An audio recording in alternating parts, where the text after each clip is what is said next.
So welcome back to The Breakdown. So gaya nga ng sabi ko kanina guys, meron tayong special guest. Siya yung founder ng Undefeated. Napakaraming team na hinahawakan ito, daming championship. So parang special talaga tong guest na to. Excited na ako malaman yung kwento niya. And alam ko marami sa inyo nakilala to. Guys, kasama ko ngayon si Coach Tunay ng Undefeated. Coach. Hey, kamusta kayong lahat dyan? Thank you for having me here. Umpisa na natin kagad, Coach.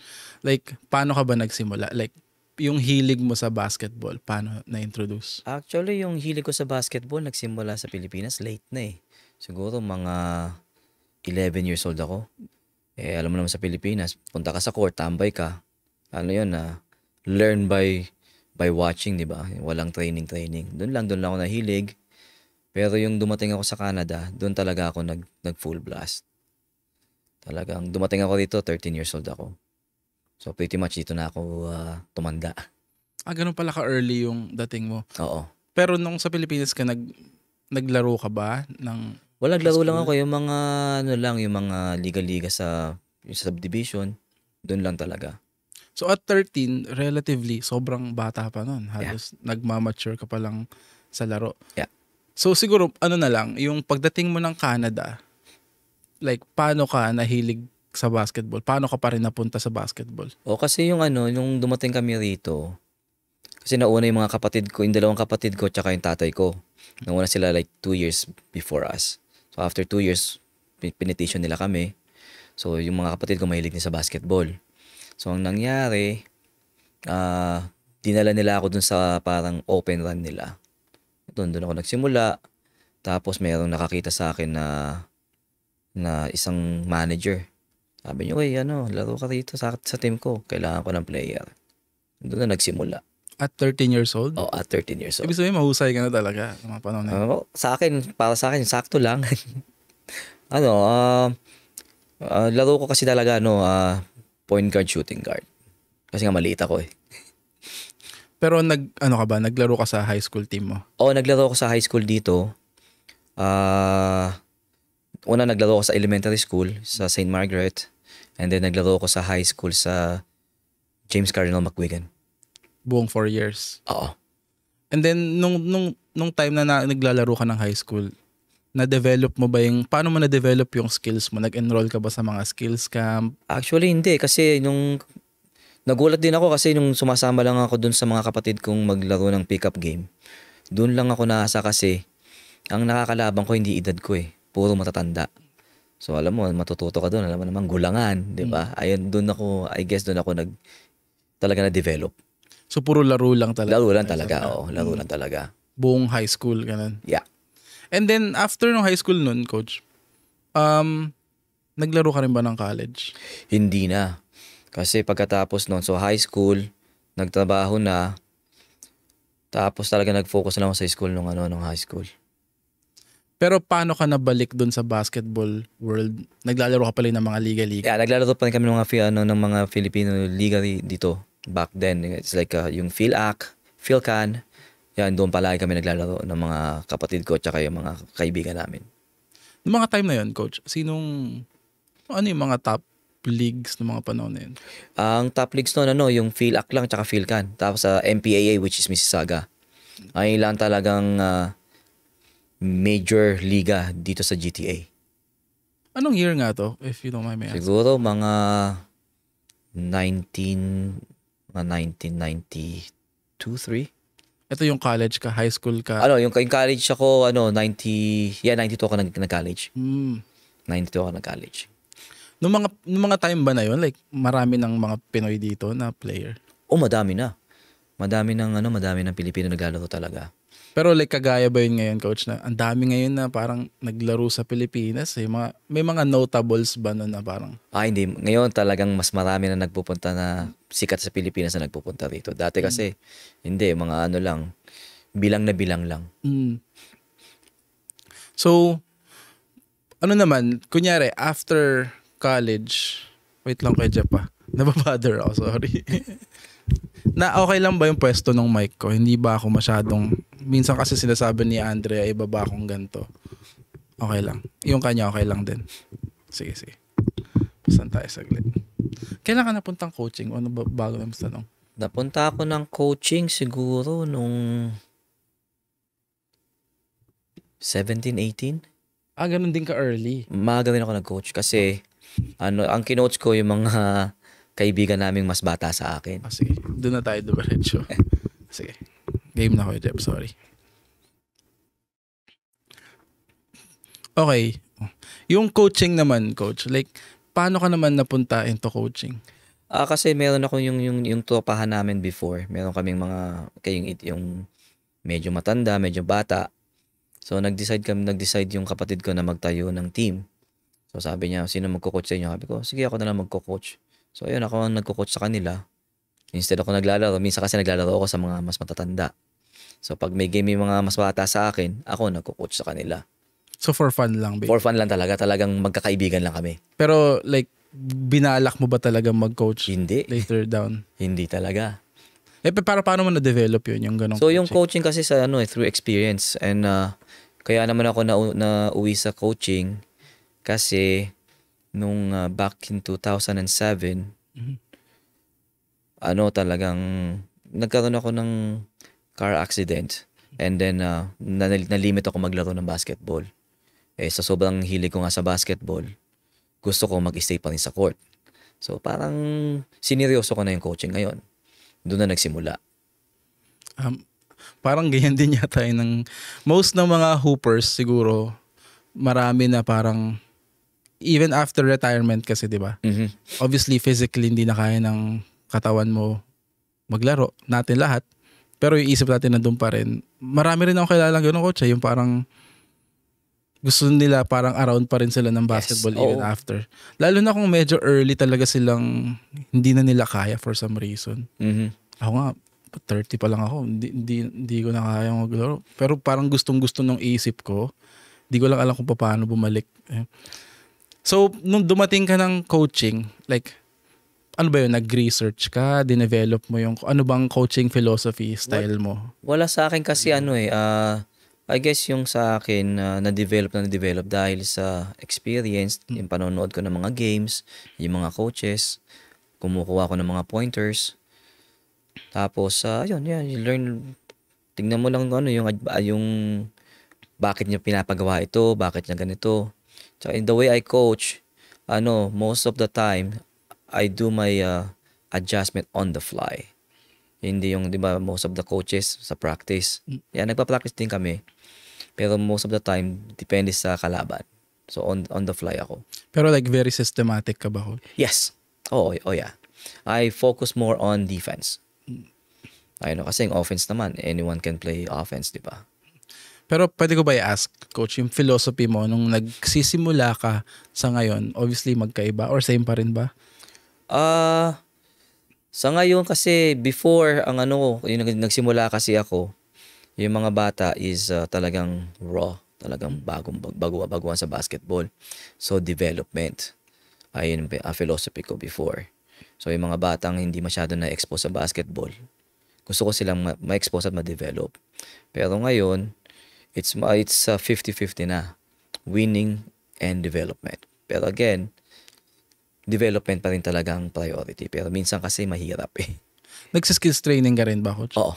So ikaw yung nagtuturo na? Oo, ako mismo on hand talaga ako mag-train. Yung gusto kong puntahan niya, yung skills training. Kasi hindi ko alam, gusto ko itanong yung opinion mo, coach. Marami ako nakikita sa ngayon sa internet. Hindi ko alam kung aware ka sa mga, ang dami ngayong basketball trainers Mm-hmm. Ako, skills trainer din ako. Pero anong opinion mo dun sa mga training ngayon na parang ang daming ginagawa? Minsan 3 yung bola, yung may mga cones na dinadrag. Mm-hmm. Tingin mo talagang nagagamit ba sa game yung mga ganong klaseng galaw? Some of them, yes. Pero most of them, not really. Kasi hindi naman kunang tutulak mo sa court Yun, di ba? Ako ganun gusto i-share ko na ng konti. Kasi ang philosophy ko sa training is, obviously, depende sa age at skill level. Pero, kunyari, magte-train ako ng college player or high school na, obviously, develop na yung game niya. Alam na niya kung anong position siya going forward. And, kung ano lang yung gagawin niya sa court. Yes. Isang bola lang. Kung pag sinabi kong stay low, baba ka. Stay low. Hindi mo na kailangan niya may idadrag pa ako na cone. Pero ako lang yun. At gusto ko lang malaman yung opinion mo bilang mas experience siguro. Sa akin naman nakikita ko naman kasi ngayon, di ba, nandyan sila Kyrie. 'Di ba yung pag nag-aano sila, yung mga drag dribble. Ayun ang nakikita kong purpose nung pagtulak ng cone. Para bumaba ka. Para kung may defender ka, the lower you go, the more chance na you're gonna lose your defender. Alam mo yung mga pag nagda-drive, yung mga may pinapalo-palo pa na mga call. Anong opinion mo sa ganun? Yung sa akin naman, I guess yung ano yun nakikita ko dahil sa masanay sila sa contact. Para tumigas yung katawan nila, kung paano nila i-absorb yung contact. Yung mga tennis balls, ganun. Yung tennis ball, yun yung nakikita ko doon is for eye-hand coordination. Pinapagawa mo rin ba yung mga bagay na yun sa mga Right now, no. Kasi sa mga ginagawa ko sa clinic, talagang focus ako sa fundamentals. Kasi without the fundamentals, you won't be able to go to level 2. Ayun yung ano. Pero nakapag-train ka rin ba ng parang college na, established na siyang player? Ganun. Right now, no. But may nagtatanong sa akin, pero sabi ko, they want private. Sabi ko, I got no time for that. Tsaka ayoko namang, kasi nasanay nga ako ng mga teenagers. So, laging grassroots talaga? Oo. Which is ang importante talaga, fundamentals. Fundamentals talaga. Pag dribbling, basic. Tinuturuan mo kagad mag-left hand, mga ganun. Oh, yes. Kasi ngayon, marami ako nakikita ngayon. Okay, ang galing ng shooting, di ba? Ang galing ng shooting. Paggawa mo yung basic left-hand layup, hindi nila magawa. Ayun ang napapansin ko eh. Although ngayon, sa panahon ngayon, agree ka ba na mas mataas ang skill level ng mga bata ngayon kumpara noon? Sa ngayon, yes. Kasi dati ang basketball is very fundamental. It's just basic, right? Talagang basketball, you dribble, you pass the ball, you lay up. Pero I think part din yan na, unang-una, ang dami nang nagkalat na skills trainer ngayon, di ba? Kumpara dati. And yung internet din siguro, ang dami nila nakikita na kung ano-ano no? Na parang ginagaya nila. Yun nga minsan ako, hindi ko alam kung applicable ba talaga sa totoong laro karamihan. Pero nga, yun, ako lang yun. Pero, punta natin coach, naman tayo. Yung team mo, undefeated. Paano mo na simulan yung team mo? Well, first of all, yung undefeated, it doesn't mean na hindi kami natalo. Actually, nanggaling kami sa puro talo. Yung first year namin, we're getting killed by 60-70 points. Yung undefeated ay acronym siya. So, for every letter, it means something. So, yung U, United, kasi pinagsama-sama nga kami. Yung from beginner to may mga skills. Tapos yung N and D, never say die. Tapos yung F, fearless. Yung T and D, team determination. Ayan po ang meaning ng undefeated. Hindi po yung hindi kami na palagi natatalo. Ngayon ko lang nalaman yung coach. Akala ko ibig sabihin ng bawal kayo matalo. No, hindi. Pag natalo kami, undrafted. Pero like yung pagbuo ng team na yun, kwento natin coach kung paano yung umpisa. So yung Pero like before mo muna siguro sagutin yung coach, magbe-break muna tayo saglit. Okay. So magbabalik ang The Breakdown. Okay.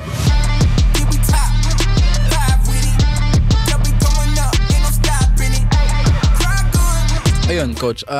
Balikan natin. Paano nagsimula yung undefeated? Paano nabuo? Actually, undefeated nagsimula lang yan sa isang liga sa intercolor ng church. So kami magkakaibigan, magkukumpare. Nagkatawaan lang pumasok, maglaro lang, papawis. Tapos yun, mukhang nag-click. So nag-usap-usap kami ng mga kumpare ko. Sabi niya, coach, bakit hindi ka magsimula ng youth? Magsimula ka mag-training. So after 2013, yung mga magkakaibigan na kami. Tapos nagsimula ako ng undefeated 2016. So nagsimula kami with only 7 players. Yung anak ko, yung best friend niya, tsaka yung mga pamangkin na nung asawa ko. So nagsimula kami mag-training, talagang from bottom, talagang from scratch. Tapos after nung first session ng clinic, yung next season ng clinic, naging 19 kids. Then after that, the third one became 27. Parami na ng parami. So nag-usap-usap ulit kami magkukumpare. Sabi niya, bakit di ka magtayo ng team? By age bracket. So sinimulan ko dun sa edad ng anak ko. Yeah, we're getting blown out, 60-70, pero again, development. And as the year goes by, na-develop yung mga bata. dumami na dumami ngayon yung mga naging interesado sa undefeated. Doon na, I think yung 2016, doon pumutok yung pangalan namin. Sa 26 ba, maybe 2016, 2017, pumutok yung pangalan namin. Dahil meron akong team na born 2008. Combination siya ng 2008, 2009, 2010 sa mga bata. Kasi they are fresh from the clinic, from the camp. Nilaban namin. Tapos yun, nag-champion kami. Nakita nila. Tapos after that, ang dami nang nag-i-inquire about, saan ba yung ano nyo? Doon kami lumaki ng lumaki. Pero yung unang youth teams na yun, ilan yung una mong naging youth Ang team? player ko dati sa youth, 8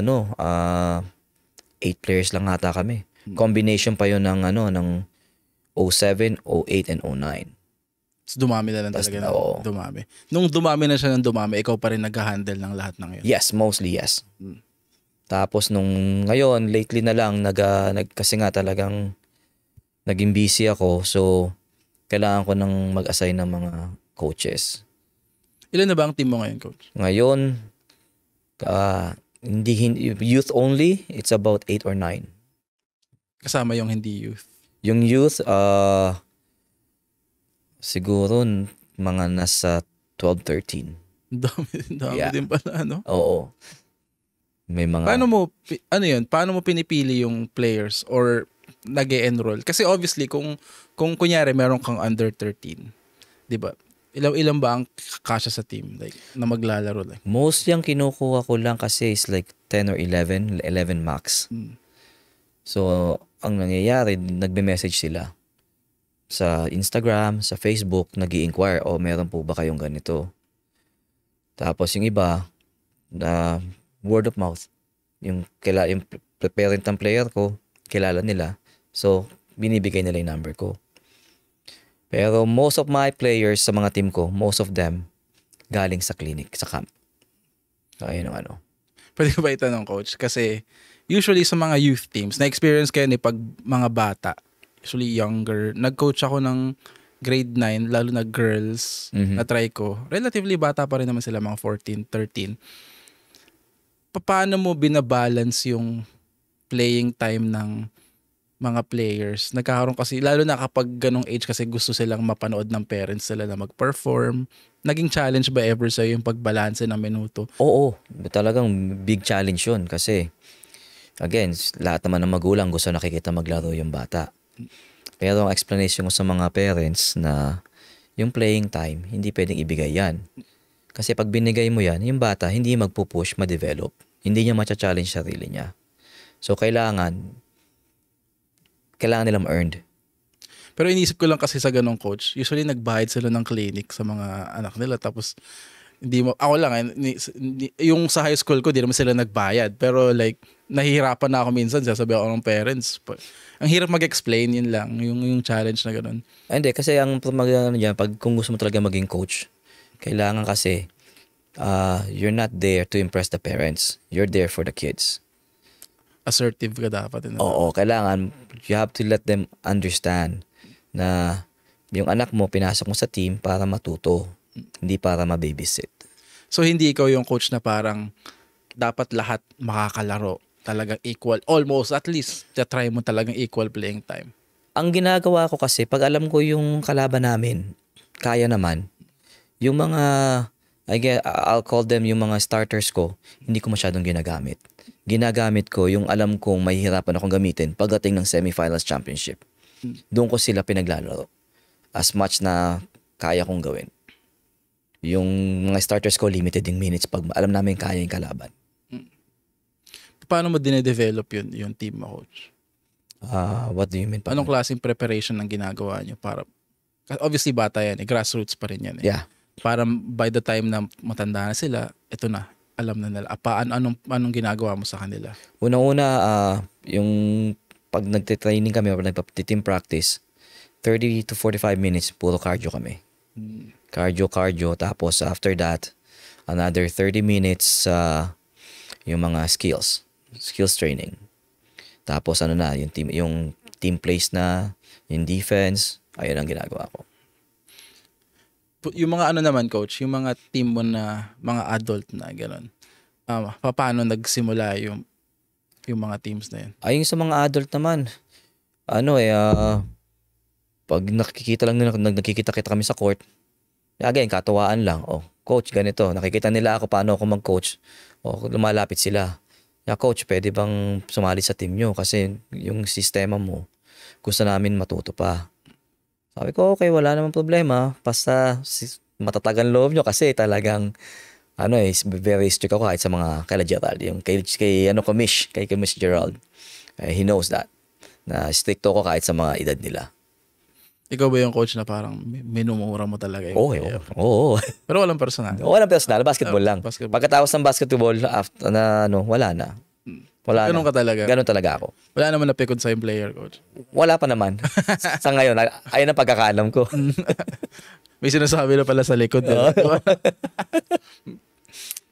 So, sabi mo, kino-coach mo yung anak mo. Ilan taon na ba ang anak mo ngayon? Yung anak ko, 16 years old. Na ngayon? Oo. Naglalaro pa rin under you? Or Naglalaro under sa akin, tsaka naglalaro siya sa under sa another coach. Ito gusto ko itanong bilang isang, obviously, isa sa mga, lahat siguro ng basketball dad, pangarap nila na, di ba yung anak nila maging kagaya nila? Yeah.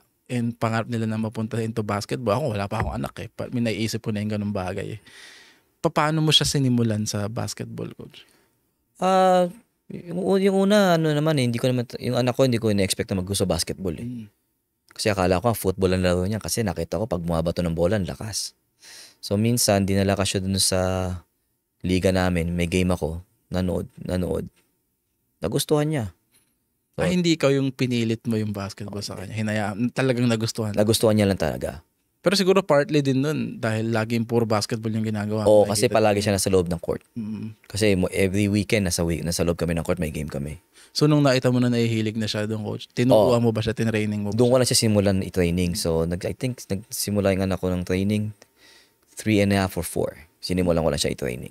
Ganun ka early? Ganun ka early. Wow, galing ha? Ganun ka early. Pero ngayon, ano nang nilalaro niya ngayon? Ngayon, naglalaro na siya dito sa Open Division.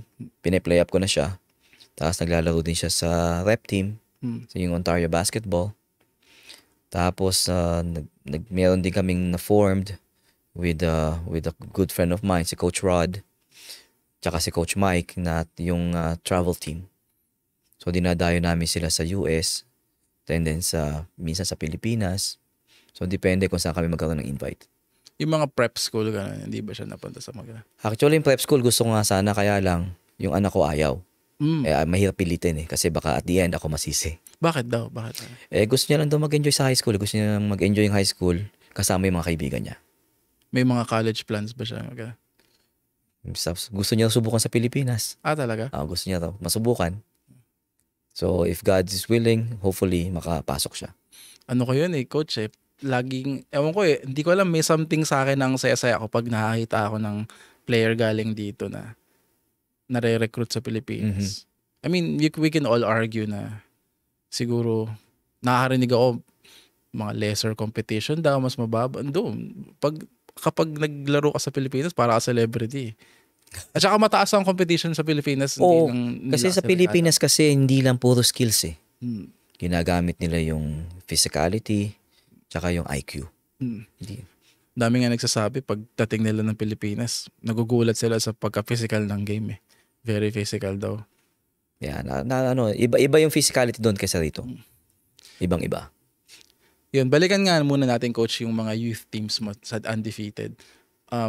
Ano yung mga memorable, may mga notables ka bang naaalala, achievements nyo or mga kwento dun sa mga youth teams mo? Yung sa akin, ang pinaka-memorable ko dyan, yung first championship namin. Yung 1 year younger sa anak ko. So, hindi team ng anak ko yung isa. We are like a big underdog. Kalaban namin sikat. So, I think we're 0-2 or 0-3. And then we made all the way to the finals. Yung sikat ang big favorite kasi lahat ng talagang they're well known. Kami, kumbaga no-name brand. Kasi first time namin sumali ng tournament. Nag-champion kami. Ayun ang pinaka-memorable ng Undefeated. Tinalo niyo yung sikat? Tinalo namin ang sikat. Sino players ng sikat nung time na yun? Sinong notables? Hindi ko na matanda, pero ang coach nila si Coach Ronick. Anong year to? I think it's either 2016 or 2017. Ayun yung so born 2008, mga bata pa yung mga hindi ko alam matandaan kung ilang taon na sila. Eh di laging yung nakakalaban yung sikat. Oo. Sikat palaging, pag sila ang kalaban nyo, maganda competition. Kasi solid din sila. Parang rival mo pala talaga. Oo, rival talaga. Oo. Ano ba, friendly competition ba yan? Friendly competition din. Ano ang personalan? Wala. Basta sa loob ng court, everything goes sa court, diba? Pero pagkatapos nun, wala na. Basketball lang. So coach, anong future plans ng Undefeated? Future plans, gusto ko silang makita, yung mga players namin ngayon, gusto ko silang makita na makatapos ng pag-aaral, makapaglaro sa mga colleges here, makakaroon ng offer. If not, makakuha ng scholarship sa Pilipinas para makapaglaro. Eh hanggang kailan mo naman parang balak gawin yung ginagawa mo ngayon? Hanggang kaya kasi pwede ko naman iiwan sa mga anak ko tsaka sa mga pinalaki ko mga players. Taga lang, for the love na lang talaga ng game, no? Oo. At kaya. Hanggang kaya. So, yun guys, unfortunately medyo nauubusan na tayo ng oras and marami pa sana kaming gustong pag-usapan dito ni Coach. Hindi naman kami mauubusan ng pwede pag-usapan ito basta usapang basketball. Pero yun nga, medyo limited yung oras natin. Kaya Coach, any shoutouts or may gusto kang i-promote? Unang-una, shoutouts sa Undefeated family. Sa lahat dyan na walang sawang sumusuporta at talagang they're just trusting the process. Pangalawa, shoutout to FNBL, Coach Gerald, sa Crossover Canada. Sila yung kasama namin umuwi ng Pilipinas every March sa NBTC. Coach Mike, Coach Rod, and Phil Hoops. Shoutout sa inyo lahat. And ipopromote ko lang po yung aming upcoming first outdoor 3-on-3 fundraising event sa June 22nd po. Ang divisions niya po ay players born 2010 until 2014. So if you guys are available and if you know anybody who wants to play a friendly but competitive 3-on-3 outdoor tournament, give me a shout on Facebook, Undefeated Basketball, or sa IG, Undefeated Basketball or Kulit 4. Kailan yung tournament mo, Coach? June 22nd. Ayun. So, maraming salamat sa oras mo, Coach. And sana makabalik ka dito next time para mas marami pa tayo mapag-usapan. And guys, makita tayo next week dito sa The Breakdown.